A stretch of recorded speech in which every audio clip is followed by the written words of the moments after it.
Hey folks, Ray from DCRainmaker.com here.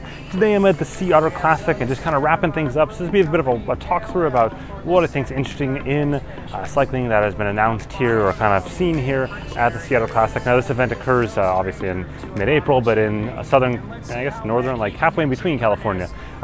So in Monterey area. And there's a podium like announcement thing going on over there. So hopefully that's not too loud and hopefully you can't hear it. If you can, sorry. Behind me, of course, is all of Sea Otter, all of the exhibitor booths, and then beyond that, up in the hills there, is where all the racing occurs, and that's what the podiums are for, some of that racing. So I want to kind of walk through some of the new products here, as I mentioned. I do note that I did a bit of a walkthrough, like actually physically walked through the whole show on GP Llama's Shane Miller's channel. You can check that video up up there somewhere. So I'm not going to like duplicate what I did there. I'm going to instead talk about some different stuff. And I'll kind of run through. I've got a bit of list of things here to not forget. So I'm going to start off with power meters, and I briefly mentioned on Shane's video, but I want to kind of dive in more detail here. So what we saw were essentially 3.5 power meters brands announce stuff, and they didn't really like announce big things. It was all minor things. It was just essentially updates to models and stuff like that. So we had Rotor. They took their 2-in-power technology and downgraded, if you will, to a single leg technology. So in the past, Rotor had the in-power, which was their left-only system, and now they've revamped the in-power to be the same technology they use for 2-in-power, but just still left side only. So it's more of a behind-the-scenes thing, and they also added compatibility, more diversification of their product line. It's not something that is a huge announcement. It's just kind of a minor thing. 4Eyes is almost the exact same thing. So 4Eyes announced some new carbon functionality, or carbon compatibility rather, on their lineup. They've also announced that they're getting closer or whatnot on the podium side. It sounds like they are starting to ship there, or just barely started to ship there, but they're pretty far behind on that.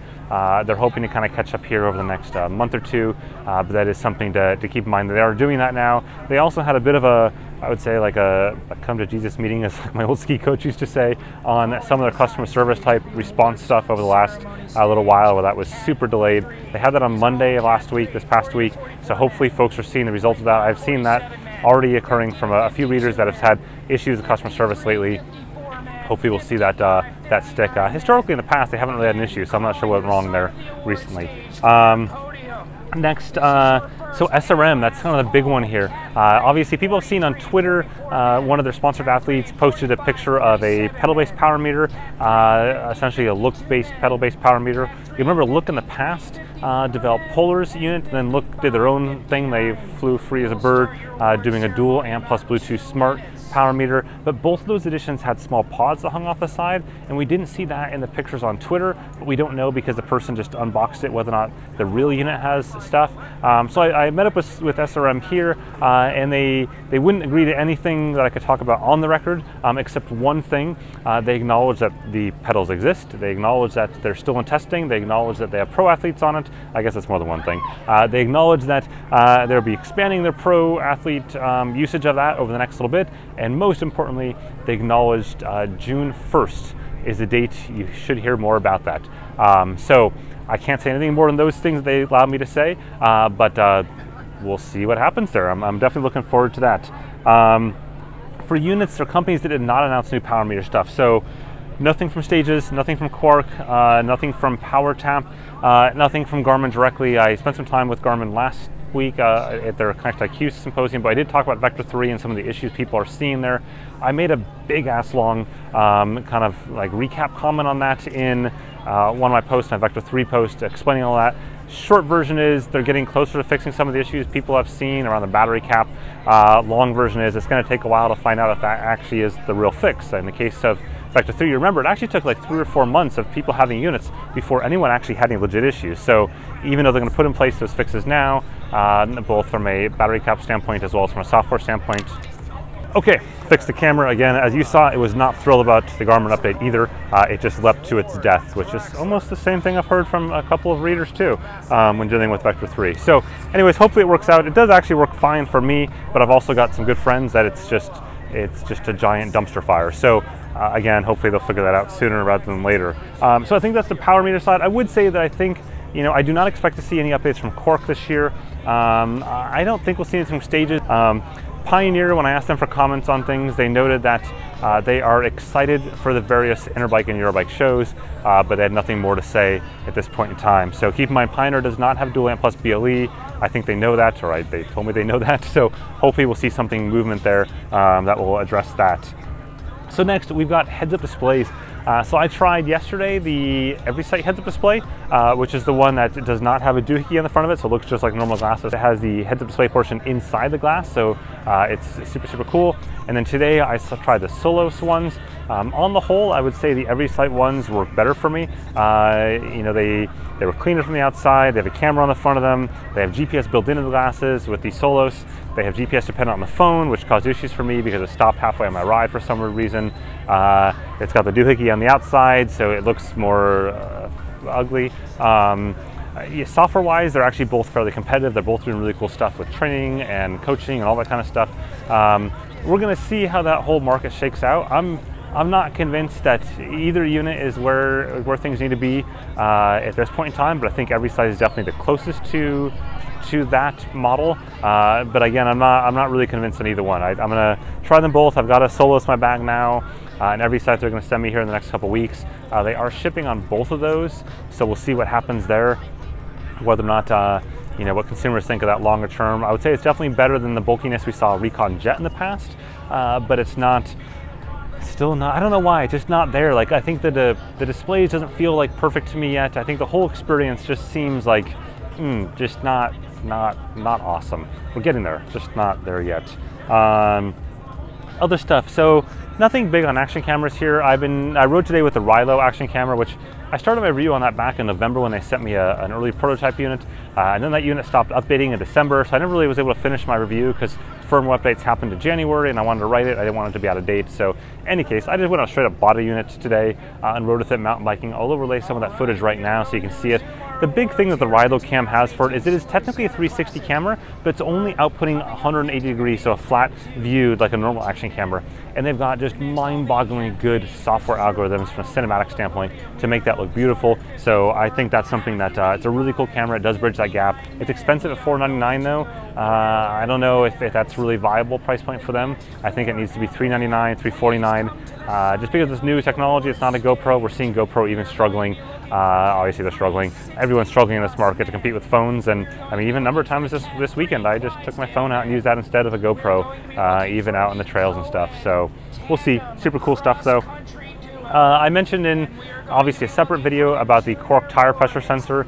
It was cool seeing people's reaction to it here over the last couple days riding with it. So all the rental bikes I borrowed, I went ahead and I stuck the tire pressure sensor on there, and then I just went and rode. So I was able to see tire pressure over time on a mountain bike, which I didn't have a chance to do in the last couple weeks on my road bike. And I would say like every single person that saw it here at this festival was just heavily focused more towards mountain biking, was just like, holy crap, I get it. I get why you want this. Fat bikes were, you know, like 0.1 or 0.2 PSI matters in a fat bike, especially with temperature changes and shifts like to hot and cold weather.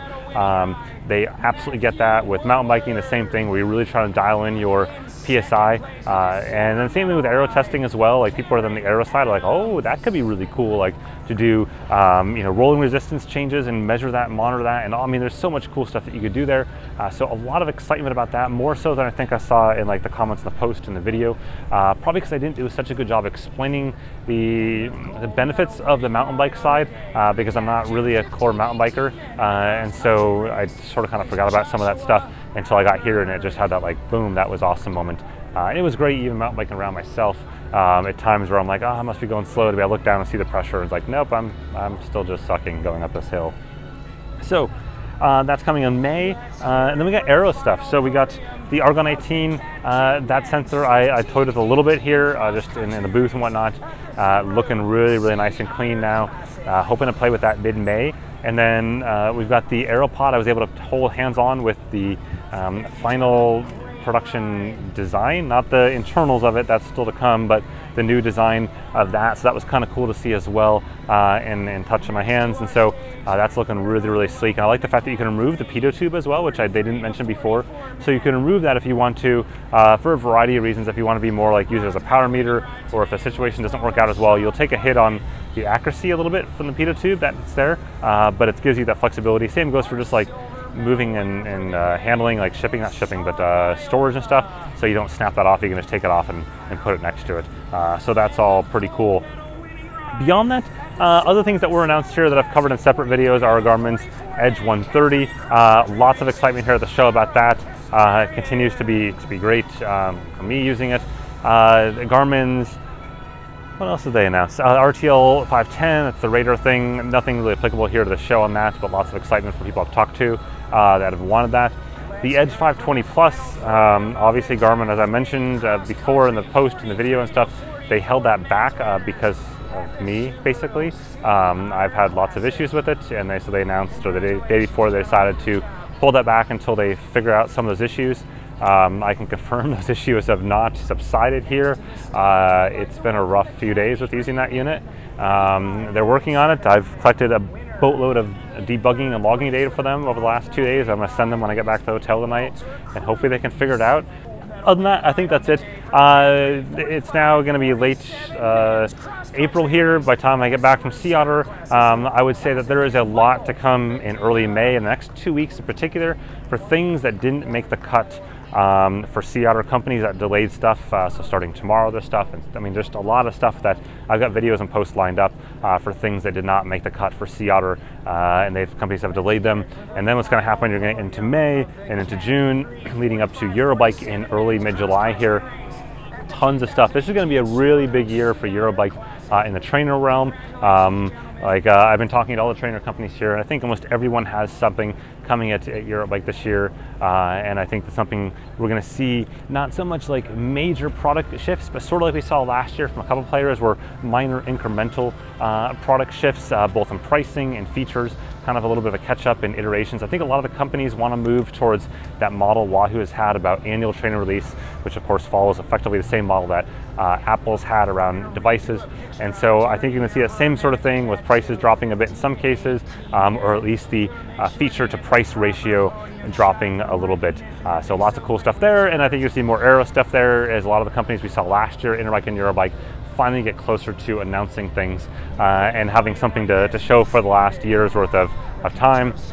And you're going to see a bunch of other random stuff just because it's Eurobike. You always see cool random things that don't really fit into any particular pile. So with that, it is time for me to head out of here and just go and do other things. I'm going to go hike down South Hill on the coastline, some absolutely gorgeous coastlines. I'm going to do some hiking there, test some more products there. My goal the last couple of days has been like mountain bike all day long, every day.